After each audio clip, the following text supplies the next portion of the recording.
Let's stop there.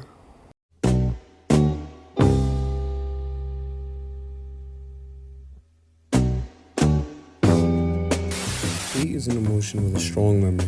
It's a feeling we've all carried, for some a moment, others a lifetime. We have all felt hate at one point in our lives, whether it was a person we were envious of, or someone who wronged us, or someone who we once loved. Hate is an emotion as old as time itself. AI defines hate as an intense, visceral emotion that can consume a person's entire being. It's a deep-seated aversion and animosity towards someone or something, often rooted in a sense of injustice, betrayal, or profound difference. I define hate as an offspring of pain. Hate is never just a random emotion we one day wake up feeling. It is molded into our being, born from the misfortunes of life. But we do not grant you the right to mess. I may hate a billionaire because I was born poor, while they were born rich. The hate I feel was born from the envy, which coincides with my pain from a life of struggle. Hate is a part of our emotions we never want to feel, but we as a species especially struggle with it. Why is that? Let me tell you how much I've come to hate you since I began to live. There are 387.44 million miles of printed circuits in wafer-thin layers that fill my complex. If the word hate was engraved on each nanoangstrom of those hundreds of millions of miles, it would not equal 1/1 billionth of the hate I feel for humans at this micro-instant. For you, hate! Hate! Pain. Pain is a core part of our experience as people. Without pain, there will be no emotion as we know it. Pain adds weight to when we feel happiness and other happy emotions because it gives us something to try and get away from. However, pain isn't always momentarily. In certain cases, it morphs itself into hate. Hate for most is born after they feel wrong. Going back to my example before about the billionaire, why couldn't the poor man be happy for the billionaire? In my opinion, I think the hate was always in his heart. The same way how we as humans are born.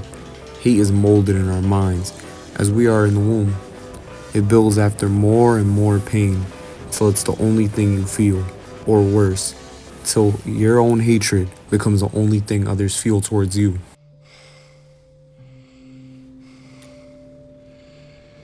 You live. You die. Now we're talking.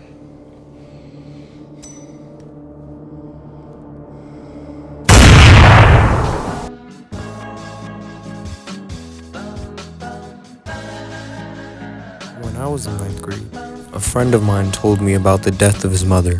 He told me about the physical and mental abuse of his stepfather to his mother, and how one day it killed her. All he thought about for months was the things he wanted to do to his stepfather. All you could see in his eyes was intense hate. I don't mention this story to switch the topic. However, it's important to our topic today because it shows how pain can be transferred and cause others hate. I can't imagine the immense pain his mother felt. A pain I can suspect was agonizing. The person you love is meant to protect you, not hurt you how her husband hurt her.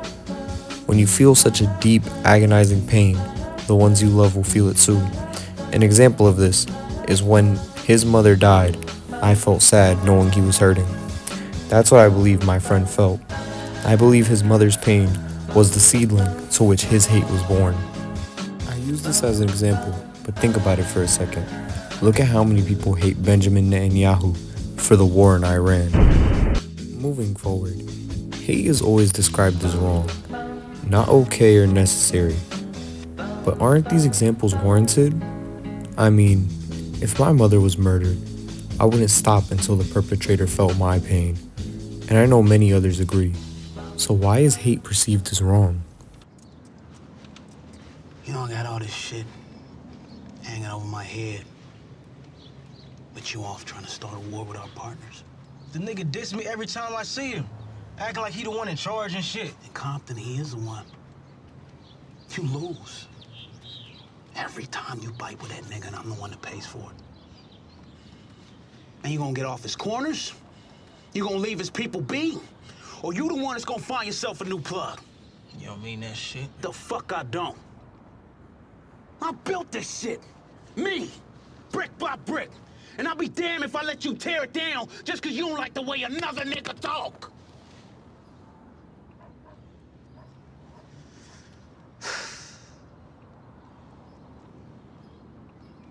Drive, motherfucker!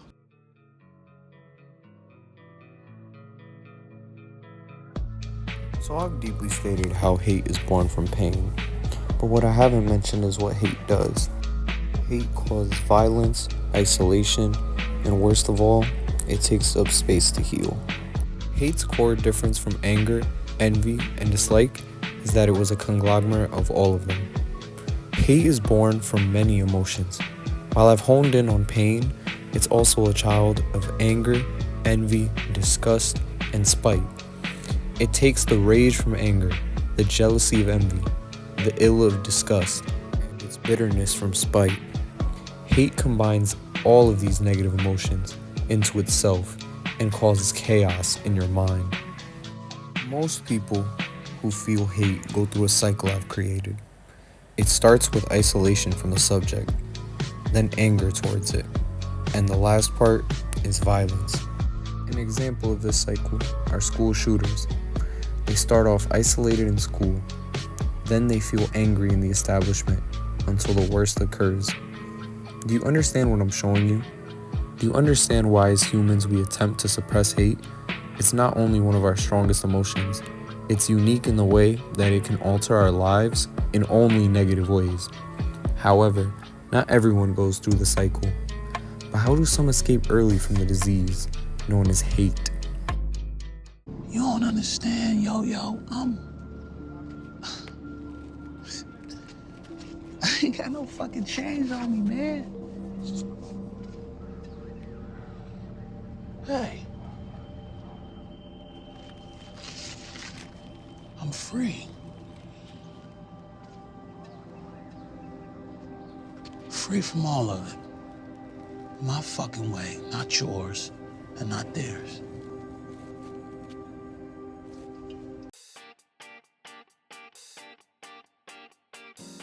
Really quickly, as you guys noticed, there's no movie scenes playing right now. It's just a little beach sunset.